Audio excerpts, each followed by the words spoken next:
అందరికీ నమస్కారం. మన జీవితంలో ఎన్నో కష్టాలు, ఇబ్బందులు వస్తుంటాయి. ఏ పని తలపెట్టినా అడ్డంకులు ఎదురవుతుంటాయి. అలాంటి సమయాలలో మనకు దిక్కుగా తోచేది ఏకదంతుడైన విఘ్నేశ్వరుడే. అలాంటి వినాయకుడి అనుగ్రహాన్ని పూర్తిగా పొంది అత్యంత శక్తివంతమైన పర్వదినమే సంకటహర చతుర్థి. ఈ రోజున మనం ఎలాంటి పూజ చేయాలి? ఏ ఏ నియమాలు పాటించాలి? అనేది ఇప్పుడు వివరంగా తెలుసుకుందాం. ఈ నెల ఆగస్టు 2వ తేదీన ఆదివారం నాడు సంకటహర చతుర్థి పర్వదినం వచ్చింది. విశేషంగా ఈ ఆషాఢ మాసంలో వచ్చే ఈ చతుర్థికి ఎంతో విశిష్టత ఉంది. స్వయంగా ఆ గణరుద్రుడే ఈ రోజున ఎవరైతే నన్ను మనసారా పూజిస్తారో వారి కష్టాలన్నీ తొలగించి కాపాడుతాను అని వరమిచ్చాడు. కాబట్టి ఈ పవిత్రమైన రోజున తెల్లవారుజామునే నిద్రలేచి, తలస్నానం చేసి, శుభ్రమైన బట్టలు కట్టుకోవాలి. ఇల్లంతా శుభ్రం చేసుకొని, గుమ్మానికి పసుపు రాసి, పూజా మందిరంలో దీపం పెట్టుకోవాలి. ఈ పూజ కోసం ముందుగానే కొన్ని వస్తువులు సిద్ధం చేసి పెట్టుకోవాలి. అవేంటంటే ఎర్రటి పూలు, మందారం లేదా గన్నేరు, వినాయకుడికి అత్యంత ప్రీతిపాత్రమైన గరికమాల, కొబ్బరికాయ, ముడుపు కట్టడానికి ఒక పసుపు రంగు గుడ్డ, ఎండు ఖర్జూరాలు, వక్కలు, తమలపాకులు, అరటిపండ్లు, అక్షింతలు, గంధం, కుంకుమ. ఇప్పుడు పూజ గదిలో ఉన్న వినాయకుడి ఫోటోకి గంధం, కుంకుమ పెట్టి అందమైన గరికమాలతో, ఎర్రటి పూలతో అలంకరించాలి. ఆ తర్వాత వినాయకుడి ముందు 2 దీపాలు వెలిగించాలి. మట్టి ప్రమిదల్లో, అది కూడా కొబ్బరి నూనె లేదా ఆవు నెయ్యితో 5 ఒత్తులు వేసి దీపారాధన చేస్తే చాలా మంచిది. ఈ పూజలో అసలైన ఘట్టం ముడుపు కట్టడం. మనసులో ఏదైనా గట్టిగా కోరిక కోరుకొని ఈ ముడుపు కడితే అది ఖచ్చితంగా నెరవేరుతుంది. ఒక పసుపు రంగు వస్త్రాన్ని తీసుకొని దాని 4 మూలలకు పసుపు, కుంకుమ బొట్లు పెట్టాలి. ఆ గుడ్డ మధ్యలో 3 గుప్పిళ్ళ బియ్యం పోసి, 2 ఎండు ఖర్జూరాలు, 2 వక్కలు, రూ. 11 నాణెం దక్షిణగా పెట్టి 3 ముడులు వేయాలి. ఆ ముడుపుకు కుంకుమ బొట్టు పెట్టి వినాయకుడి ఫోటో ముందు ఉంచి నమస్కరించుకోవాలి. తర్వాత వినాయకునికి ఇష్టమైన కుడుములు, ఉండ్రాళ్ళు లేదా అరటి పండ్లను నైవేద్యంగా పెట్టాలి. ఓం గం గణపతయే నమః అనే మంత్రాన్ని 21 సార్లు మనసారా జపించాలి. చివరగా కర్పూర హారతి ఇచ్చి, కొబ్బరికాయ కొట్టి 3 ప్రదక్షిణలు చేయాలి. కుదిరితే సాయంత్రంలోపు దగ్గరలోని ఆలయానికి వెళ్ళి ప్రదక్షిణలు చేసి రావడం ఇంకా మంచిది. ఈ పూజ చేసే రోజు కొన్ని ముఖ్యమైన నియమాలు తప్పకుండా పాటించాలి. ఆదివారం వచ్చింది కదా అని ఈరోజు పొరపాటున కూడా మాంసాహారం తినకూడదు. అలాగే జుట్టు కత్తిరించడం, గోళ్లు కత్తిరించడం అసలు చేయకూడదు. ఈ వ్రతం ఆచరించే స్త్రీలు పగటిపూట ఉపవాసం ఉండాలి. కఠిన ఉపవాసం ఉండలేని వారు పాలు, పండ్లు తీసుకోవచ్చు.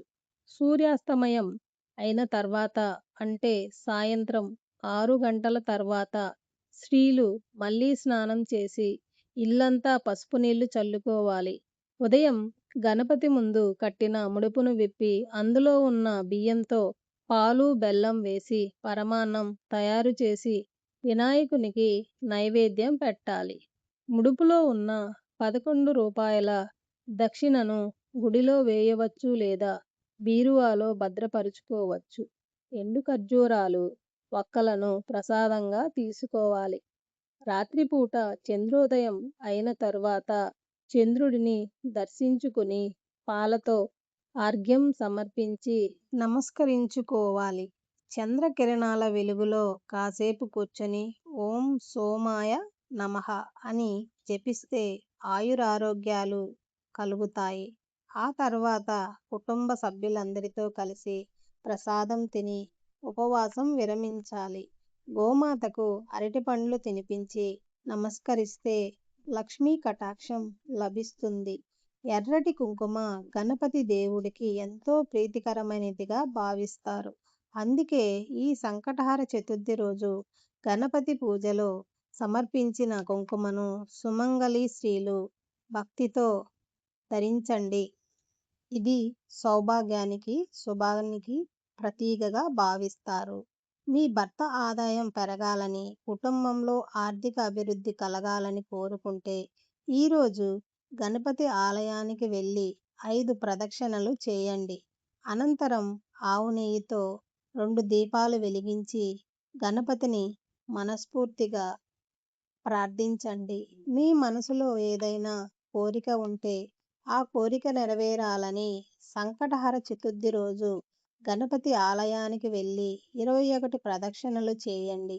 ప్రదక్షిణలు చేసేటప్పుడు ఓం గం గణపతయే నమః అనే మంత్రాన్ని భక్తితో జపించండి.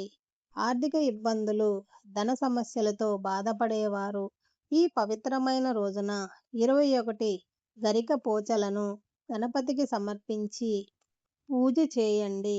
గరిక గణపతికి ఎంతో ఇష్టమైనదిగా భావిస్తారు. ఉద్యోగ ప్రయత్నాలు చేస్తున్న వారు సంకటహర చతుర్థి రోజు తెల్ల జిల్లేడు పూలతో గణపతిని పూజించి మంచి ఉద్యోగ అవకాశం కోసం ప్రార్థించండి. అనారోగ్య సమస్యలు లేదా దీర్ఘకాలిక ఆరోగ్య సమస్యలతో బాధపడేవారు వినాయకుడికి తేనెతో అభిషేకం చేయండి. మీ పూజ గదిలో గణపతి విగ్రహం లేకపోతే పసుపుతో గణపతిని తయారు చేసి తేనెతో అభిషేకం చేయవచ్చు.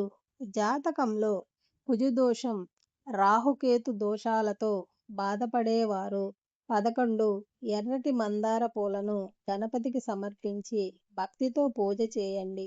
శని ప్రభావం తగ్గాలని కోరుకునేవారు గణపతికి జమ్మి ఆకులు సమర్పించి ప్రార్థించండి.